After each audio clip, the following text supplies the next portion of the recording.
I don't have to tell you it's bad out there if you're unemployed.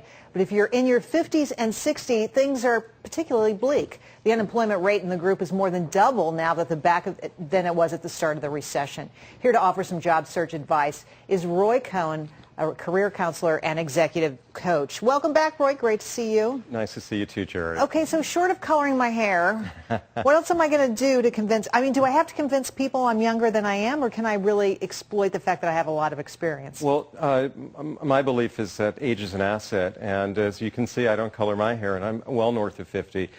You have to believe in yourself, and you have to truly believe that you deserve to have the job that you want.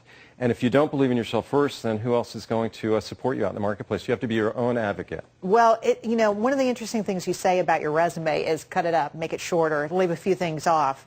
So what's the thinking behind that, A? And B, if they ask you, like, where's the rest of it, what do you say?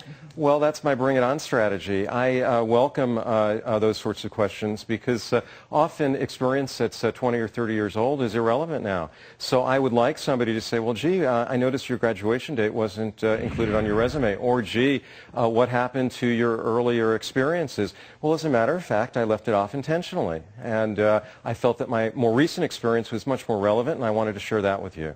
So how do you position that experience as the best thing it can be? Do you know what I mean? How do you spotlight it, make it compelling to a potential employer? Well, it's understanding what you're positioning yourself for, what your target is. It's getting the right language around that target. We can easily get that information off of job boards.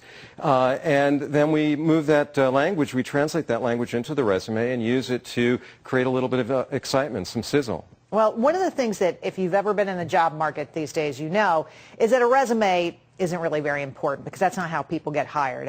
People barely look at resumes. They might, the computers comb it to see if you've got the right phrases in it, but that's really about it. So it's really about networking, getting out and meeting people and putting yourself out there as a real candidate. What else can people in this category do? Some of them have not been unemployed for a very long time, so the job market's changed. Well, it's about having current skills and education, so it's getting training and certification. It is about being out there and networking, but establishing the right networking with people who are going to help advance you professionally and also identify opportunities for you. So those are people who are going to help you to better understand what you need to do to stay current and to... I guess what I meant by that question is, do I need to tweet? Do I go online? Should I be looking at Yahoo Jobs? I mean, how do I update that job search? Understand what you want to position yourself for and then use the right tools to achieve that goal. So tweeting might work if you're a technology person and or if you want to pursue a position in an internet company. But I can assure you tweeting is not going to work if you're a banker. Right, if you're an attorney. Absolutely. Yeah, it's irrelevant. Exactly. So one of the things I think people feel like they're hitting their head against a wall with bias in the workplace, that they're just not going to get hired if they're over 50 because you can never fire those people. What do you tell them about that? How do you get past that? When do you know it when you see it? I mean, how do you tell if that's really what's going on? Well, sometimes we can't see it. It's hidden from us, especially if we're responding to a posting.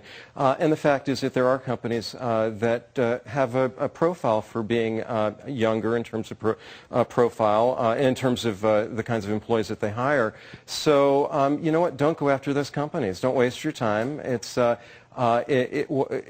like hitting your head against the wall. What you do is you have to go out there and identify opportunities with organizations that may be more receptive to passionate people, to people who are able to offer solutions. And that's really what it's all about, offering solutions. How do you stay up to date? Because all of your skill sets are deteriorating as you're unemployed. It's, again, the network to tell you what you need to do in order to stay current. It's being involved in professional associations and organizations that are related. Volunteer. Absolutely. And assume a leadership position in those organizations because if you're organizing a conference, if you're organizing an event, you're going to be in touch with people who are in important positions who are going to indicate to you what the current trends are and what are relevant trends. CFO of your church. You're running a business, right? I Absolutely. mean, there are lots of ways to keep yourself at the cutting edge, I think. Thanks so much for your time You're very today. welcome. Great information. We appreciate it. Thanks, Jerry.